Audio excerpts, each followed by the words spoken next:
typé sauvage. Mathieu Noël.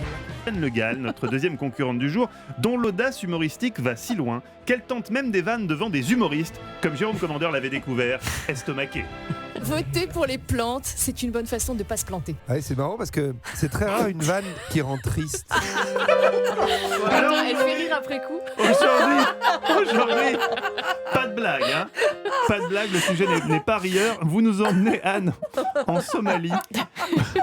C'est à cause de Jérôme Commandeur. Le concept de la vanne triste. Je vais arrêter les jeux de mots. mots. Anne triste. Vous nous emmenez en Somalie, Anne, où on ne rigole pas du tout. Qu'est-ce qui se passe là-bas? Alors imaginez un ciel assombri par un nuage d'insectes, des milliards de criquets affamés qui s'abattent sur toutes sortes de végétaux, l'herbe de la savane, les champs de sorgho, de millet. Imaginez des habitants qui tentent de les faire fuir avec des bâtons ou alors en faisant du bruit avec des boîtes de conserve.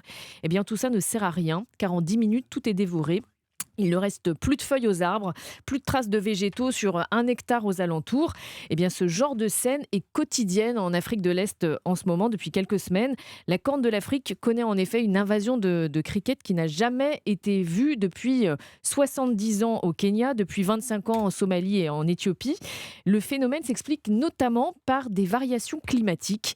Il y a eu Là des encore, c'est le réchauffement climatique. Alors, en fait, ce sont les changements de temps et notamment des précipitations qui font que ça modifie le comportement des criquets qui se mettent à se reproduire à des moments qui ne sont pas normaux. Pour la reproduction. Pour la reproduction. Personne n'arrive à stopper l'invasion pour l'instant. En fait, c'est parce que le nombre est vraiment exceptionnel. Fin janvier, il y a des experts de l'ONU qui ont observé un essaim d'environ 200 milliards de criquets. Ça couvrait une surface de 2400 km². C'est la surface du Luxembourg. Donc, vous imaginez, mi-janvier, c'est un record mondial, ça, a priori. Mi-janvier, il y a même un avion d'Ethiopian Airlines qui a dû se dérouter en Éthiopie parce qu'il était gêné par les criquets au moment de si l'atterrissage. les criquets entrent dans les moteurs. Voilà, mais alors Ah oui. ça c'est le côté anecdotique, mais bien plus grave, évidemment, les essaims donc, qui peuvent parcourir 150 km par jour, ils ravagent vraiment tout sur leur passage. Juste pour vous donner une idée, un criquet, ça avale 2 grammes de nourriture par jour. C'est l'équivalent de son poids. Évidemment, si on multiplie ce chiffre par le nombre d'insectes, eh bien, ça fait 400 000 tonnes de nourriture consommée chaque jour par ces insectes. 1 million d'insectes consomment l'équivalent d'une ville de 35 000 habitants. Voilà, par 24 heures. Donc, la Somalie a décrété l'état d'urgence.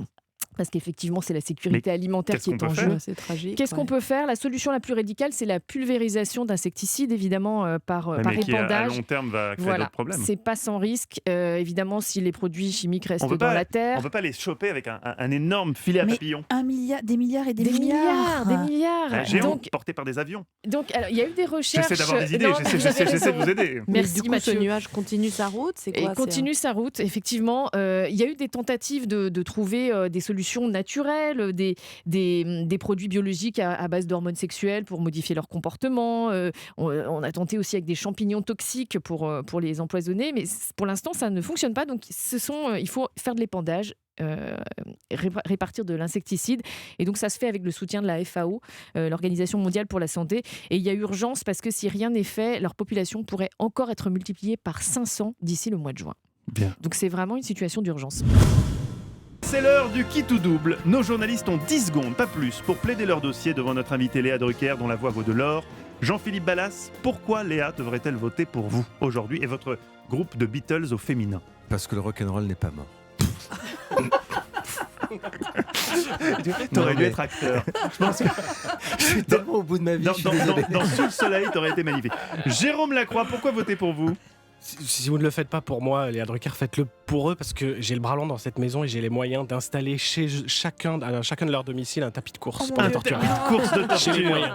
Mytho. Alors, Axel de Tarlet, au moment où BFM TV titre Le coronavirus fait tousser l'économie, vous nous avez fait une chronique pour nous raconter que le coronavirus n'avait que des effets positifs sur l'économie. Eh bien justement, avoir fait une chronique pleine d'optimisme et d'enthousiasme et de choses rigolotes en parlant du coronavirus, je trouve que c'est un exploit qui mérite d'être récompensé. Deux choses Moi rigolotes. aussi, je suis au bout de ma vie. Mais comme Jean-Philippe Ballas. Ça se passe bien au Caveau de la République. Anne Le Gall, pourquoi faudrait-il voter pour vous? Par solidarité avec les habitants de l'Est de l'Afrique, tout simplement, parce qu'on parle très peu de cette invasion de criquet, mais c'est quand même C'est vrai qu'à part vous, une personne n'en a parlé. catastrophe humanitaire. Ouais. Effectivement. Alors Eva, dévoilons d'abord le choix de nos auditeurs. C'était très serré entre Jean-Philippe Ballas et Jérôme Lacroix. Tiens donc. Et c'est Jean-Philippe qui gagne les 2 points du public. C'est Jean-Philippe Ballas, le Brad Pitt de Malakoff, qui s'impose. Je pose une réclamation puisque Laquelle plusieurs auditeurs nous ont signalé un bug lors du sondage. Ouais. Voilà, je tiens à le dire. Je Mon pose Dieu. une réserve technique. Ma famille vote énormément aussi sur les réseaux sociaux, je tiens à le dire. En ce qui me concerne, mon point va aujourd'hui, j'hésite, à Jérôme Lacroix. Oui, j'ai provoqué un petit ascenseur émotionnel à Axel en le Il me désignant du regarde, doigt. je pense que j'avais le point. J'aime bien être cruel avec Axel. Mais vous savez, ici, c'est l'invité qui a le dernier mot. Léa Drucker, qui, selon vous, mérite d'être sacré chroniqueur du jour? À qui allez-vous donner vos 3 points? Oh là là, j'aime pas voter moi. Hein. Mais oui, mais Bah si. va falloir. Anne. C'est Anne Le Gall. Merci. Et donc Anne Le Gall, qui était déjà leader du classement, Elle le avait reste tellement plus que Covid. jamais. Mais oui. Victoire d'Anne Le Gall. Moi, ça sent Réclamation la d'Axel. Ligue 2. Hein. Si on ne vote pas pour moi prochainement, je perds systématiquement.